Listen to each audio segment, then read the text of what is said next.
outside. You don't have any place in society in your mind as a criminal. The only place that you really know that you can function is in jail. And psychologically, whether the people in prison want to admit it or not, most of them would prefer to remain in prison because they don't know how to function in society. Where they do know how to function in prison, they have a place, they have an identity, and they go outside in the world. They don't have a chance to make it anyway, most of them, because they don't know how. So they go out and they commit a crime. And most of them are doing it seeking to get caught, to get right back in it again. And I guess I was in the same way. You feel more comfortable there, right? Yes, ma'am. John, what is it that causes you to find such comfort there, in addition to the fact you said maybe you can't function so well in society? But we keep hearing about how poor, you know, confinement is and how poor the jails are and the prisons are. If things are so bad, why do you feel more comfortable there? Because you know how to function in that society and you have an identity. You're recognized for who you are, and the bigger the crime that you commit, the more popular you are. And the tougher you are, the more respect you have. Out in society, you're anonymous. You don't have a chance at a decent job. You don't know how to function if you had one. You don't know how to live with your neighbors. And you become a thorn in everybody's side, including your own, where it's not that way in prison. Judge Kelley, do you get much this kind of testimony? Oh, yes. Yes, indeed. Mm-hmm. Okay. We've had thousands of people go through the program in Dougherty County, and I'm very happy to say that about 80% are successful in that they have had no meaningful arrest since that time. All right. We're talking about crime, we're talking about delinquency, we're talking about problems. Now we're talking about solutions. We've been joined now by Dr. Tradwick Stubbs, who was formerly the director of the Georgia Mental Health Association, which is pretty good reputation, no? State mental health. The state mental health? Department. Right, okay. And you now with the public health? Retired. Retired now, okay. While you were actively working with the problems of this area, were you able to measure the kinds of progress? Oh, I'm sorry, I didn't introduce Mr. MacDougald. Mr. MacDougald's been talking about EMI and the new programs which are supposed to be solutions to the problem of crime and delinquency. Have you been able, as a scientist, to measure these kinds of programs to see if they are, in fact, effective? Well, I've just joined this out of my interest of the interface between the mental health systems and the criminal justice systems.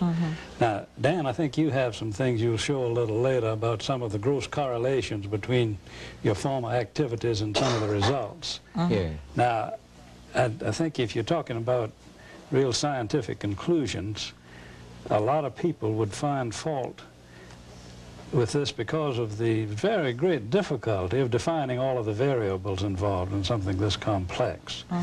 But I think that the upcoming program in the Atlanta-Fulton area will get at some of these things we can say some more about later. But you subscribe, though, to this approach as really reducing crime? Well, when I first ran into Dan about 10 years ago, I guess I showed the same skepticism that many people would show. When you talk about a course in character education in 12 two-hour sessions, my reaction was, look, this thing is too complex to talk about something that of that magnitude with that simplistic approach. And I think this is the reaction of the scientific community and the academic community. And most people say, well, something like changing character is so complex that they back away and say that's too ambitious to undertake. But I've been sufficiently impressed with it to say that there's something here that warrants further investigation, and I count it a privilege to be a part of it a couple of days a week on a volunteer basis. Oh, good. Now, Mr. MacDougald, tell us one more time, in more detailed, how it really works, because I'd have to admit that I'm not a scientist, but I certainly figured, well, gee, just talking to somebody about the fact he's got to change his will, change his attitudes. Do you have figures to back up the fact that it really works, though? Yes. But there's so many variables in character. Your mother-in-law can participate, and you can't exclude this kind of variable. There's so many variables, the scientific community is just unable to test it. Now, the only way you can go when they can't test it is to generate such massive movement that it's inescapable. You've got to see it. The chart, if you would put the chart on dealing with the reduction of homicides in Atlanta, this is a classic example of where science was unable to figure out what was causing a massive reduction in homicides. In '73, Atlanta was #1 in the nation in homicides per capita at 263 murders per annum. And when the chart comes on, There it is. there, you see the 1973 figure in the right hand section there. That is 263 homicides per annum. Now, we initiated a minor program on sort of a volunteer basis in '74. Then in '75, we got to functioning well. One of the so-called civil rights groups took after the program and reduced its effectiveness and were able to cancel it in 1977. In 1978, the homicides went back to 238, up 100, nearly doubled in 1 year when the program was ended. The scientific community has yet to discover what caused that drop, what caused the increase, yet we know what caused the drop, we know what caused the increase. This massive change dropped Atlanta from #1 in the nation in homicides per capita to not even in the top 20. Well, what did the critics say? What was their reason for objecting and protesting? Alcohol, use of alcohol on the part of the victim or the perpetrator correlates in about 55% of rapes and homicides. And what we were doing is putting the diagnostics that Judge Kelley was mentioning onto the Skid Row drunks. And we were identifying a lot of habitual murderers. And we were simply holding them a little longer. This was a program by the Municipal Court and the Atlanta Bureau of Corrections and the Fulton County Department of Mental Health. We simply identified the killers and didn't let them run around loose. What to do, run them out of town then, Dan? Yes, so we didn't rehabilitate anybody, and everybody else's murder rate went up, which was one of the reasons for the gross movement. They cross the state line. We ran them out of town. Dr. Stubbs, being a scientist and having your skepticism, what do you think is the reason for this really working? I mean, do you think just talking to people in a simple way as he described is really a solution to the problem, or is it just an improvement? Which is it?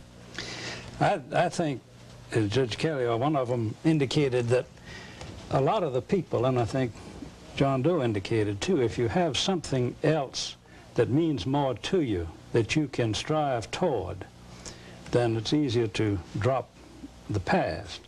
And I think getting the hope and the methodology for getting away from the habit of reacting with fear and hostility and learning to look at the situation around you, other people, with love or understanding or acceptance, or what really from a scientific point of view would be a realistic view without the kinds of biases that come from being afraid or being angry. That gives you new methods of approaching life. And Dr. Plura mentioned earlier too about, you know, society plays a big role in that, because when they come out, they've got to mix in society. I want to pick up, Dr. Stubbs, where we left off on a point you were making about the character study, you know, in the prisons. The point I really wanted a question I wanted to ask you is, we talk to them in the prisons, and this takes place in the prisons, right? Has this, no, oh. You can do it anywhere, but if the man is a social predator, you and I are both safer if you do it inside the prison. Right, okay. Now, when he gets ready to come back to society, I think is the point we're going to say, you know, the attitudes of society then really have a lot to do with what happens to him. His attitude might be changed in the prisons, but when he comes out, He's got to deal with That's the right. attitudes of society. Both Dan and John mentioned, you know, Right. the fact that you might be more comfortable finding a way to get back in prison if you don't have a job and don't have the opportunity. Yes. So that the community aspect of this and the peer relationships of the people in the neighborhood where you're living is a very important part of this total picture. Yeah. As I said earlier, Dr. Plura mentioned that. John Joe, would you describe for us maybe how simple or how difficult it was for you to get your job and move into society and have an adjustable life for you? Can you tell us that big step from prison to where you are now? Not as